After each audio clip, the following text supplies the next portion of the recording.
Our next reader is Kathy Borders, the author of the Tarot for Writing Project and A Suburb of Monogamy. Her latest, Robin Williams is My Uncle and Other Stories We Possess, is a work of auto theory about alienation, the uncanny, and epigenetics told through the lens of Robin Williams' children's movies, fairy tales, feminism, and the death of her beloved cat. She has an MFA in creative writing from the New School in New York and a bachelor's degree in English literature and critical theory from the University of Iowa. Kathy is a book midwife, story therapist, and also the founder of the Republic of Letters and co-founder of Water Street Writers. You can find out more about her at kathyborders.com.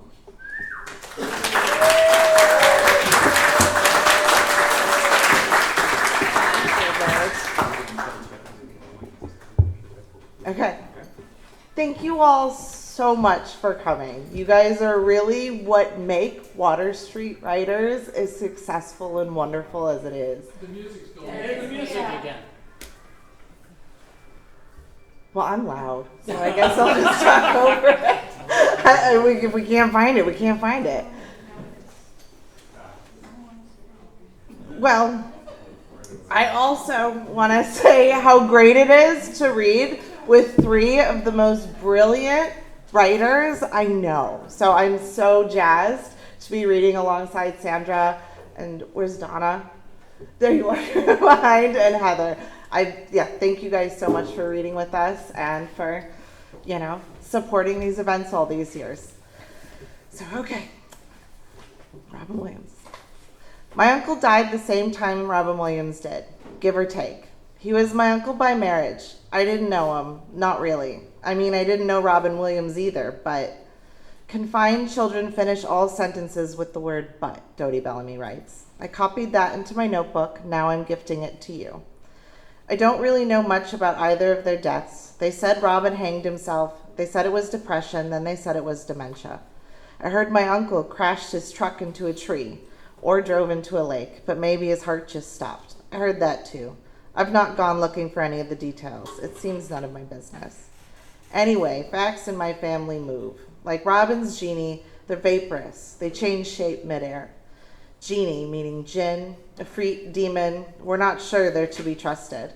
Like the demons in my muscles, what's real? What's mine? They say when someone conjures a demon, they're actually bringing out a force from inside themselves. Please don't worry so much, because in the end, none of us have very long on this earth. Life is fleeting, says a Robin meme, and possibly it's the 10-year anniversary of his death. My cat is dying, my daemon, my familiar, my princess sidekick, my animus. Rufus was born on my bed half a lifetime ago, and now he is dying. I felt the earth quake when my mother's sister fell to the floor as the box with her husband's body passed hers. My mother ran out of the funeral parlor. I can't take this, she had said. The truth rushed her in a wave of awful, and she fled to the safety of our car. My aunt's adult children picked her up off the floor, or attempted to. Her knees buckled and she howled like an animal. Once I saw a neighborhood goose howl through the quiet middle of the night. They mate for life, Canada geese. Across our snowdrop suburbs she walked, feathers outstretched like a vampire turning into a bat. She walked and she sang her nightmare song through the unfenced yards. All the dirty snow, pocked and mired with gray pointlessness, must have looked grotesque to her. All the straight and unnatural lines, all the foreign plants from Home Depot, all the stiff yard signs and manufactured mulch, the chemicals deep in the soil. She wailed her way down the uncanny block, and I wonder how many others got out of bed to see what that was. As Genie changes shape midair, he replicates moments in metaphor. This is him explaining himself, because words aren't enough. Because language and its grammars can't contain all of human feeling. Sometimes we need a third thing. As Genie, Robin is Aladdin's Merlin. He is the magician guiding our fool into Jasmine's bed. He will play some version of this role over and over and over again. This virile, avuncular figure of his takes several deranged shapes, from alien to sailor to fruit bat to nanny to robot to penguin, from dead poets to dead presidents. He also loves the kid trapped in an adult body archetype, or the suddenly dad trope. There's something beguiling about this teacher that doesn't want to grow up and yet must.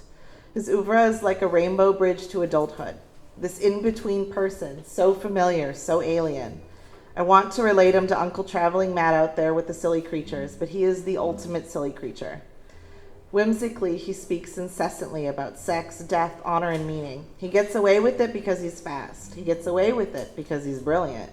He gets away with it as jesters do. Where be your jibes now, your gambols, your songs, your flashes of merriment that were wont to set the table on a roar? Not one now to mock your own grinning, quite chapfallen. He is a piece of work, Robin, both noble in reason and infinite in faculty. In form and moving, how express and admirable.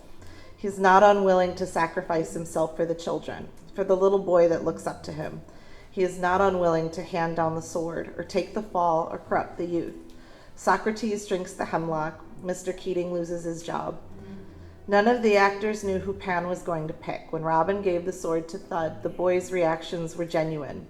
Rufio would not have bequeathed his sword to Thud, but one imagines a renaissance under Thud, an era of art and diplomacy, an end to the child snatching. May ever he reign. Objectified, Genie's lamp is brother to the sword Arthur pulls from the stone. Because Genie is a weapon, he is a magical force to utilize at will. Infinite cosmic power, itty-bitty living space. Oh God, I could be bound in a nutshell and count myself a king of infinite space. Thinking of his king of everything, a literal God. Cogito ergo est, the king says. I think, therefore you is. Great things can happen when you use that big dick energy. Thinking now of Billy Crystal, squinking his eye into the camera and saying of Robin, he had the biggest set of balls ever on the stage. Robin's humor was alive. It moved. He grabbed an object, a snapshot of a stereotype, then commented on it with an interpretation of another image, which effectively was a response to what he'd just seen, done. His jokes were like babbling streams of improvised thoughts, like how Sartre says, or how Beckett shows, that in consciousness, one image always, endlessly, unto death, begets another. So it is with Robin's jokes, and so it is with Genie's form. His ethereal body changes shape to suit the metaphors as he says them, a perfect mimetic harmony of image and artist, meaning he uses his body to tell stories. Funny, isn't it?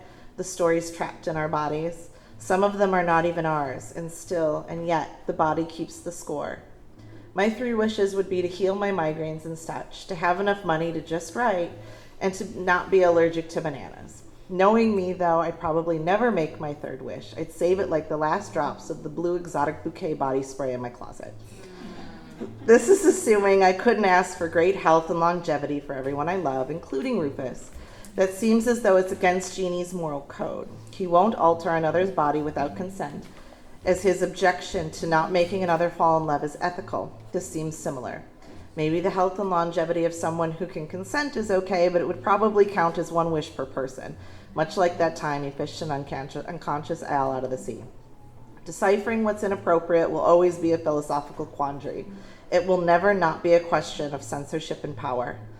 Alas, Rufus is destined, as we all are, to cross the Rainbow Bridge. Bridges, the restaurant for Mrs. Doubtfire, has a letter framed on its wall. Your Bridges was a joy to cross. May it last forever, all my love. They named a tunnel after him, you know. The Robin Williams now connects the Golden Gate Bridge to Marin County. It has a rainbow border. Rufus indeed lived a long, happy, fat cat life.